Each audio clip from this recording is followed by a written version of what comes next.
नमस्कार, फर्स्ट बिहार देख रहे हैं आप। मैं हूं आपके साथ विश्वजीत आनंद। आपने टीवी पर बहुत बार टेनिस देखी होगी, बहुत से टेनिस प्लेयर को भी आपने देखा होगा, बहुत से टेनिस टूर्नामेंट को भी आपने देखा होगा जो जगह जगह ऑर्गेनाइज की जाती है। इसी तरह का एक टेनिस टूर्नामेंट आज पाटलिपुत्रा टेनिस सेंटर से आगाज़ किया जा रहा है। जी हाँ, जहाँ मैं खड़ा हूँ यह पाटलिपुत्रा टेनिस सेंटर है और यहाँ से डॉक्टर ए.बी. प्रसाद मेंस टेनिस टूर्नामेंट का आगाज़ किया जा रहा है। Doctor A B. प्रसाद जो किसी नाम के मोहताज नहीं हैं, जिन्होंने 2 बार इंडिया को ओलंपिक तक में रिप्रेजेंट किया है और आज उनकी जन्मदिवस नहीं है, परंतु 7 जून को उनकी जन्मदिवस है। परंतु यह उनकी जन्मदिवस के उपलक्ष्य में ही यह कार्यक्रम रखा गया है और उन्हीं के जन्मदिवस के उपलक्ष्य में यह टेनिस टूर्नामेंट का आगाज़ किया गया है। इस कार्यक्रम के मुख्य अतिथि हैं हिंदुस्तान के जाने माने हस्ती शत्रुघ्न सिन्हा और पूर्व मंत्री अब्दुल बारी सिद्दीकी। तो इसी कड़ी में हमारे साथ मौजूद हैं अभी डॉक्टर ए.बी. प्रसाद के एक घर के सदस्य। तो चलिए जानते हैं इनसे कुछ डॉक्टर ए.बी. प्रसाद के बारे में। तो डॉक्टर ए.बी. प्रसाद के बारे में इन्होंने आप कुछ जानकारी दी? सब तरह की बातें लोगों ने की, लेकिन जो छिपी हुई बातें हैं किसी ने बताया नहीं है आप लोगों को। 92 में जब ये बार्सिलोना गए थे टेनिस टीम लेकर के, तब डबल्स में हमारी एंट्री नहीं थी, लेकिन इन्होंने अपने तरीके से किसी तरीके से लिएंडर पेस, महेश भूपति को डबल्स की एंट्री दिलाई और वो इतिहास बना। वो दोनों उस समय ब्रॉन्ज मेडल लेकर के वहाँ से आए।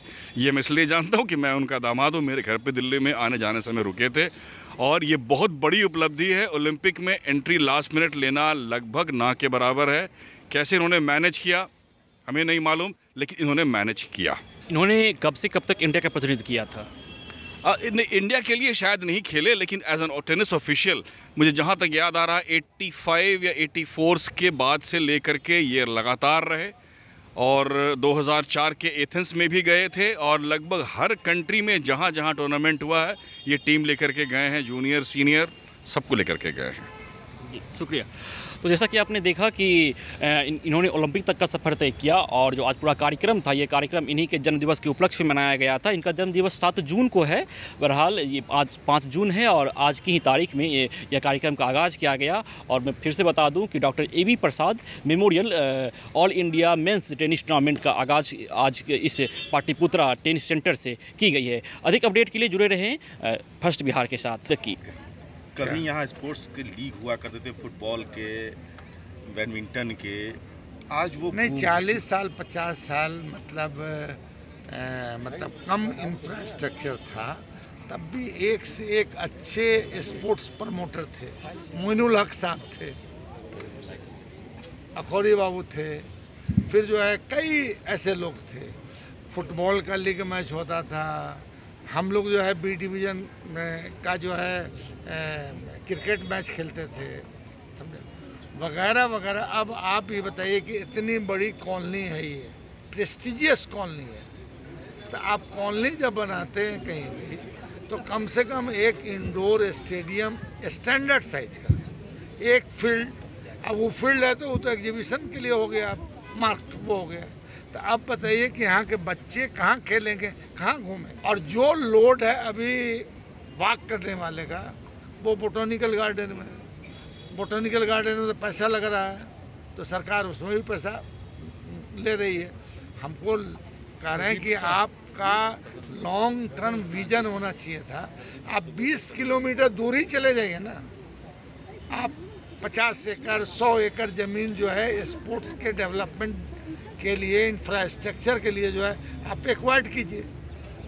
जितना पैसा आप लगाइएगा, हम लोग भी एसोसिएशन के तरफ से भी देंगे, मांग के लाएंगे, ऐसा थोड़ी है कि नहीं है। और स्पोर्ट्स जो है मतलब खो देती है। अब खोने का मतलब क्या है कि मतलब दूसरे शत्रुघ्न सिन्हा नहीं पैदा हो जाएंगे यहाँ, यही ना शत्रुघ्न सिन्हा पैदा हुआ है। तो अब मान लीजिए कि आपका आइडियोलॉजिकल भी डिफरेंसेस हो, मगर जो इस मिट्टी का है और जिसने आपके बिहार के नाम को आसमान तक ले गया है, तो हमारा क्या दायित्व बनता है? वही उसी के तरफ मेरा इशारा था और कुछ नहीं था। मतलब जो सम्मान मिलना चाहिए। और जहाँ आसनसोल में गए रिकॉर्ड वोट से जीते। कोई बात नहीं। तो इससे हम समझते हैं कि बंगाली आर मतलब वेरी शार्प नेचर। चिंतन करने की जरूरत है आप लोगों को, इंक्लूडिंग योरसेल्फ। सही बोल रहा है, एकदम। यहाँ आए हुए तमाम भाई और बहनों, यार हमारे बृहद परिवार के आप तमाम भाई बहन जो आज इकट्ठा हुए हैं, ना सिर्फ यहाँ पे महान व्यक्तित्व, स्पोर्ट्समैन, बहुत ही विद्वान पुरुष अब्दुल बारी सिद्दीकी जी की भाषा में महापुरुष हमारे अखौरी जी को श्रद्धा के सुमन अर्पित करने, आज उनके बस्ट का स्टैचू का आज बड़ा सुंदर स्टैचू है जो बहुत प्रोत्साहित करता है, उसका अनावरण हुआ। और ये मेरा सौभाग्य रहा है कि मैं इस परिवार के बहुत ही करीब रहा हूँ, बहुत ही करीब रहा हूँ। जितनी बार पटना आता रहा, चाहे सोशल काम से या पॉलिटिकल काम से या पर्सनल काम से, मैं हमेशा इनके यहाँ आता रहा, इनका स्नेह मिलता रहा, फौरी साहब का हमेशा गाइडेंस मिलता रहा, मार्गदर्शन मिलता रहा। स्पोर्ट्स की बहुत बातें होती थी और भी बहुत सारी बातें होती थी। आज वो हमारे बीच नहीं है और उसके बाद इनके परिवार ने, विश्वदीप ने, विश्वप्रिय ने और मिसेस अखौरी ने, आदरणीय मिसेस अखौरी ने, इन लोगों ने मिलके ये मेरे ऊपर इन्होंने कहा कि आप आके इसको संभालें। मेरे पास कोई शब्द नहीं थे मना करने के और ना कोई कारण था।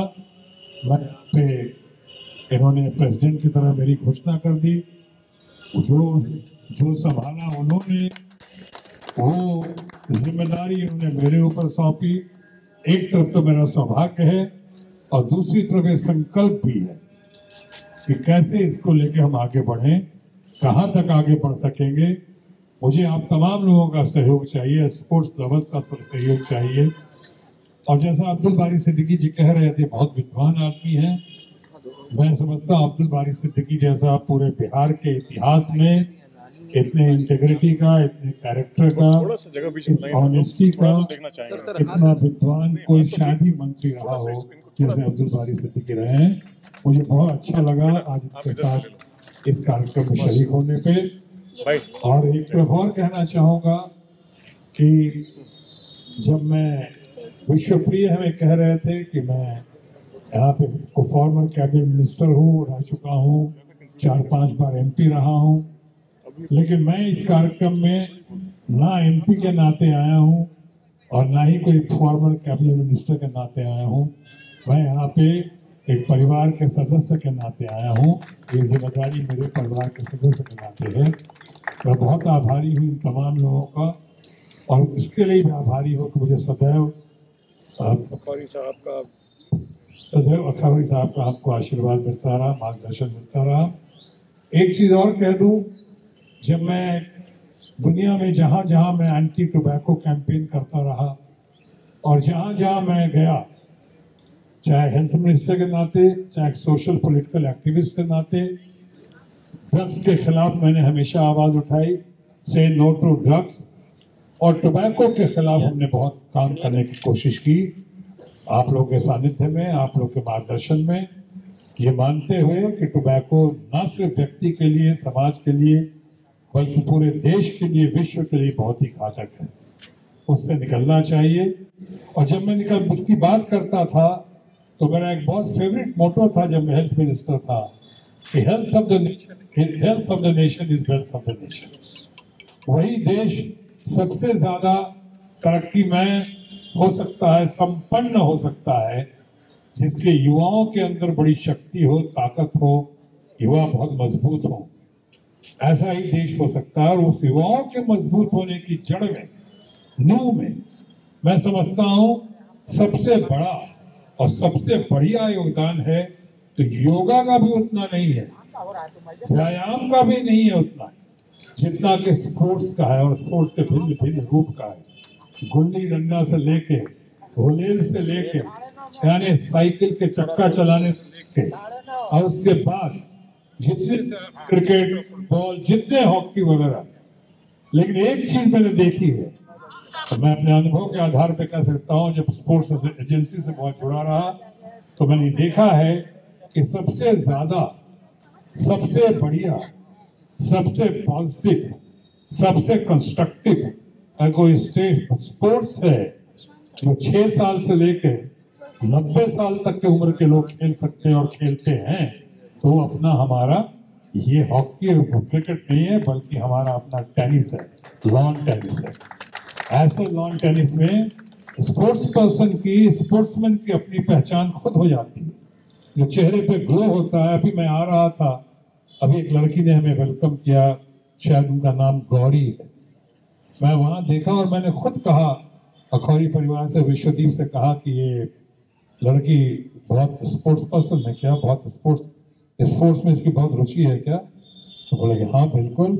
हमने कहा इसके चेहरे पे जो ग्लो है, जो इसके वो गरिमा है, वो कॉन्फिडेंस है, वो लगन और लगाव है, वो दिखाई पड़ता है चेहरे पे। और इसलिए मैंने देखते ही कह दिया। तो मैं जरूर चाहूंगा पाटलिपुत्र एसोसिएशन को भी, तमाम लोगों को, बिहार के स्पोर्ट्स लवर्स को, और खासकर बिहार परिवार को, अपने बिहारी बाबू के नाते ही नहीं, एक अनुभवी होने के नाते भी मैं ये गुजारिश करूंगा कि अपने बच्चों को स्पोर्ट्स की मर्यादा में, स्पोर्ट्स में जरूर डालें, चाहे कोई भी स्पोर्ट्स हो, और खासकर जिसमें फिजिकल एक्टिविटी और फिजिकल एक्सरसाइज बहुत ज़बरदस्त होती है। उसमें स्टैमिना बढ़ता है, बुद्धि बढ़ती है, कॉन्फिडेंस बढ़ता है, आपके किसी काम के लिए कन्विक्शन बढ़ता है, और सबसे बड़ी बात, आगे बढ़ने के लिए पैशन बढ़ता है।